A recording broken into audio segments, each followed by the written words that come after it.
Halo semuanya, selamat datang di channel Nexen. Kali ini gue pengen bahas review tentang kamera dari Samsung Galaxy A53 5G yang udah gue gunain kurang lebih selama 2 minggu nih.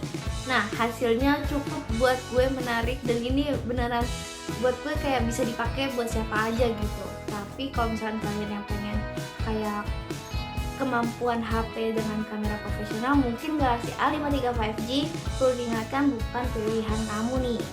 Jadi untuk kalian yang udah penasaran, tonton video ini sampai habis.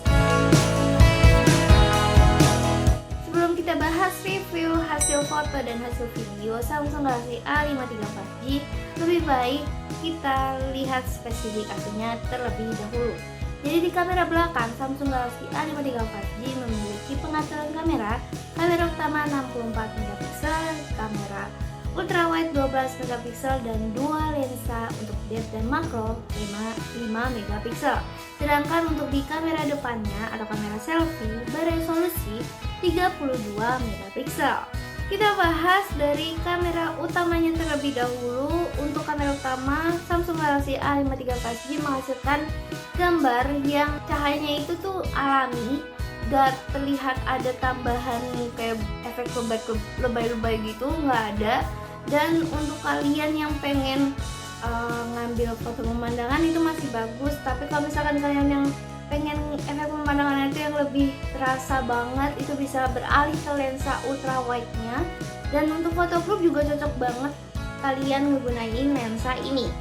Di Samsung Galaxy A53 5G itu punya lensa zoom hingga 10 kali itu digital zoom ya.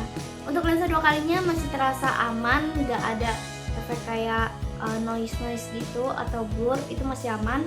Sedangkan kalau pas di lensa 10 kalinya masih ada efek blur, tapi kontrasnya tuh jadi naik gitu. Dan menurut gue sih jadi buat hasil foto itu jadi estetik, gak ada kayak rasa jeleknya. Jadi untuk kalian yang pengen kayak memfokuskan sesuatu hanya untuk kayak sebagai informasi, itu masih bisa kelihatan. Tentunya di Samsung Galaxy A53 5G ada juga lensa depth dan lensa makronya. Untuk lensa depth sama lensa makronya ini mungkin bisa dimanfaatkan pada fitur makanan ataupun juga ada fitur makronya nih. Nah, kalau di fitur makro terlihat detail kayak daun sama bunga yang gue foto ini tuh terlihat lebih jelas gitu. Mungkin kalau misalnya kalian yang mengerti fotografi itu mungkin akan jadi lebih bagus lagi. Tapi ini menurut gue, sekalipun amatiran kayak gue nih, ini tuh udah cukup lumayan lah hasilnya nih. Terus kalau misalkan kayak bokehnya ini menurut gue masih kayak masih rapi kayak yang pendahulunya. Gue juga lihat itu masih rapi, kayak bedanya nggak terlalu jauh-jauh banget. Jadi cukuplah untuk kalian yang pengen kayak sekedar foto update ke Instagram atau Facebook. Sebenarnya yang buat gue terkesan dengan kamera Samsung Galaxy A53 5G itu adalah kamera fitur malamnya nih. Jadi fitur malamnya ini walaupun kalian nggak pakai fitur malam, foto di malam hari dengan Samsung Galaxy A53 5G masih bisa menghasilkan gambar yang bagus. Kalau misalkan dengan fitur malam, emang ada sedikit kayak kejelasannya di hasil foto, terus juga ada efek cahaya. Tapi buat gue kalau misalkan fitur malam itu kan harus kita tangannya tuh harus stabil. Sedangkan kalau gak pakai fitur malam dengan malam hari ya asal cetak-cetak aja udah bisa gitu. Hal ini juga sama gue rasain ketika kalian gunain kamera selfie-nya. Kamera selfie juga ada fitur malam, tapi buat gue dengan tanpa fitur malam pun hasil dari kamera selfie Samsung Galaxy A53 5G di malam hari itu masih bagus. Dan kita beralih ke kamera selfie yang posisinya tuh di pagi hari atau siang hari atau sore hari nih. Nah, menurut gue kalian bisa memanfaatkan fitur kecantikan yang ada di Galaxy A53 5G. Karena fitur kecantikan ini buat wajah kalian tuh terlihat mulus, jadi kayak artis Korea gitu.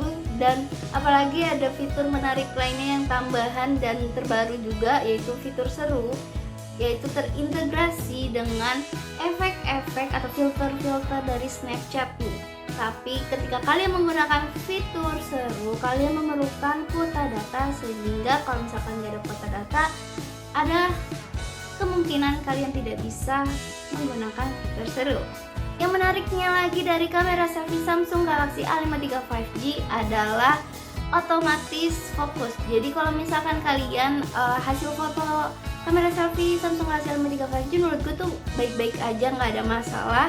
Jadi ketika kalian foto sendiri terus tiba-tiba teman kalian ngikut dari samping, itu otomatis akan beralih ke lensa ultrawide.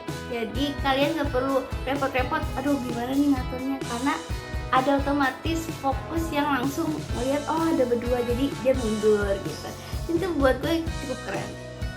Kita beralih ke performa video Samsung Galaxy A53 5G. Menurut gue hasilnya cukup baik, apalagi udah ada teknologi OIS di dalamnya. Jadi kalian kalau misalkan pengen ngerekam gambar dengan biar yang stabil gitu, gak ada shaking atau gimana, kalian bisa menggunakan OIS dan menurut gue hasilnya cukup baik. Tapi kalau misalkan kalian bisa ngatur tangan kalian tanpa adanya OIS juga gak masalah, jadi itu tergantung ke diri kalian lagi butuhnya kayak gimana. Oke, kira-kira review dari Samsung Galaxy A53 5G segitu aja. Tapi menurut kalian yang udah ngelihat hasil-hasil yang udah gue ambil tadi, kayak gimana tanggapan kalian? Komentar aja di bawah. Untuk kalian yang punya pertanyaan tentang Galaxy A53 5G atau Samsung lainnya bisa komentar juga. Sekian video kali ini, semoga video ini bermanfaat untuk kalian semua. Jangan lupa untuk baca informasi teknologi lainnya di nexttrend.com, follow sosial media Nexttrend, subscribe channel Nexttrend, nyalain notifikasinya supaya kalian gak ketinggalan video selanjutnya. Gue Zilan Fajrin, bye!